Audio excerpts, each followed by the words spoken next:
प्रिय विद्यार्थियों, आज अपन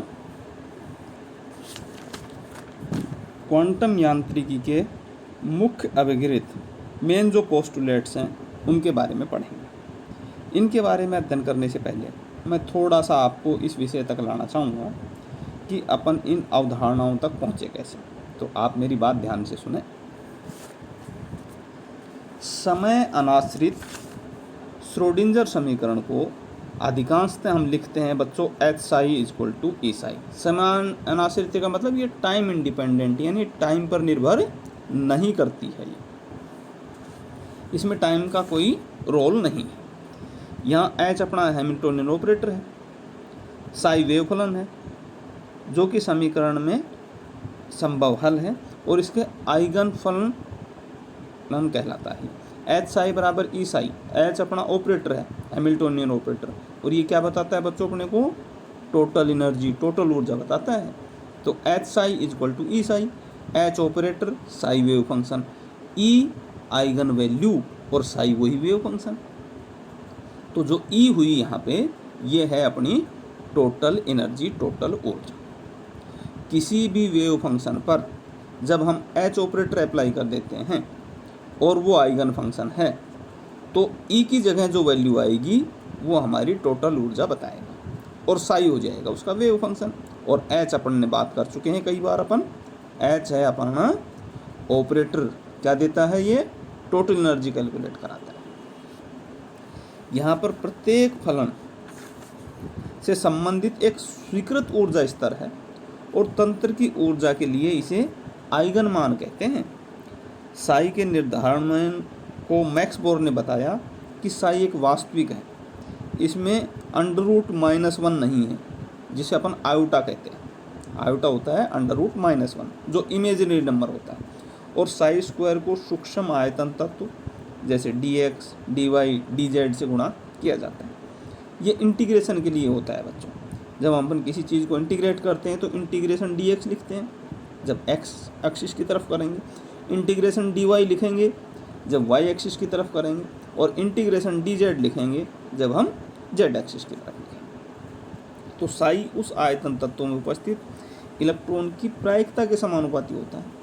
इस प्रकार ये तथ्य चिरसम्मत भौतिकी के समान है, जैसे कि एक विशेष क्षेत्र में प्रकाश तरंग का आयाम ज़्यादा होने पर उस क्षेत्र में उपस्थित फोटोनों की प्रायिकता भी ज़्यादा होगी। इस प्रकार आइगन फलन इलेक्ट्रॉन की प्रायिकता घनत्व के बारे में जानकारी देता है।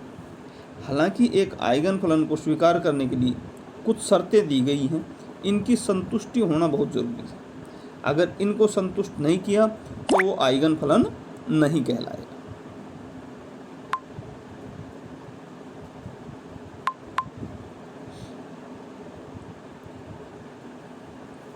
पहली है आइगन फलन एकल मान होना चाहिए, यानी H psi equal to E Sai है, यहाँ ई का एक मान होना चाहिए। दूसरा है आइगन फलन को त्रिविम के सभी क्षेत्रों में अनंत होना चाहिए, वो सभी जगह उसकी वैल्यू मालूम की जा सकेगी। आइगन फलन को सत्य होना चाहिए, ये जो आइगन फंक्शन है साई ये क्या होना चाहिए? कंटिन्यूस होना चाहिए।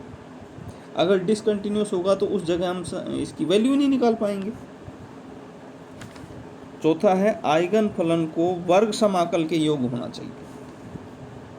तो इस प्रकार ये हमारी जो साई है ये उसकी क्वालिटीज हैं जो उसमें होनी चाहिए।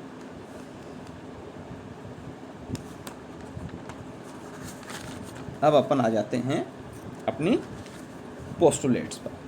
तो जो पहली पोस्टुलेट्स है बच्चों वो है किसी तंत्र के प्रत्येक समय पर अनिर्भर अवस्था साई स्थायी अवस्था स्टेशनरी स्टेट को प्रदर्शित करता है तथा उसका मान एकल, सतत तथा निश्चित होता है। ये फलन किसी तंत्र की अवस्था की पूर्णता व्याख्या करता है। दूसरी पोस्टुलेट है बच्चों चिरसम्मत यांत्रिकी के प्रत्येक मापन योग्य चर जैसे स्थिति, वेग, संवेग, ऊर्जा आदि के लिए क्वांटम यांत्रिकी में संगत संकारक होता है, अर्थात संकारक के मान, स्थिति, निर्देशांक तथा उस निर्देशांक के गुणनफल के संगत होता है। निर्देशांक के किसी भी दिशा में संवेग p तथा q अवकल संकारक को प्रदर्शित किया जाता है।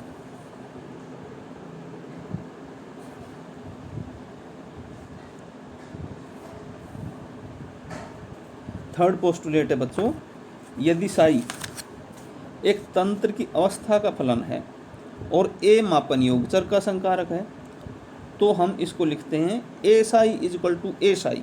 जैसे H psi is equal to E psi लिखते थे ना, तो वहाँ एच ऑपरेटर होता था, इसी तरह यहाँ ए ऑपरेटर होगा, साई वेव फंक्शन होगा और ए उसकी आइगन वैल्यू हो जाएगी, साई वही वेव फंक्शन हो जाएगा। चौथी पोस्टुलेट है बच्चों, अगर कोई तंत्र अवस्था साई में हो वह जिसका संकारक ए हो, तो किसी प्रेक्षित राशि ए के संभावित मध्यमान का औसत मान को निम्न प्रकार से व्यक्त करते हैं। उसका एवरेज जो वैल्यू आएगी वो integration psi A psi d tau upon integration psi psi star d tau. पांचवी और अंतिम पोस्टुलेट से बच्चों, क्वांटम यांत्रिकी के अभिकृत को उपयोग में लाते हुए श्रोडिंजर समीकरण के फलन को इस प्रकार समझा जा सकता है, H R psi is equal to minus H upon 2 pi i del upon del psi psi R psi. इसी में हम एक हर्मिशन ऑपरेटर है उसको भी पढ़ते हैं। हर्मिशन ऑपरेटर ये कहता है कि integration Sai alpha Sai star dx ये होगा साई एल्फा साई का स्टार dx, यानी पहले उसका कॉन्जुगेट निकाल लो फिर इंटीग्रेशन करो, या इंटीग्रेशन निकालने के बाद कॉन्जुगेट निकालो। दोनों स्थितियों में वैल्यू समान है तब तो उसमें हर्मिशियन प्रॉपर्टी है, अन्यथा नहीं है।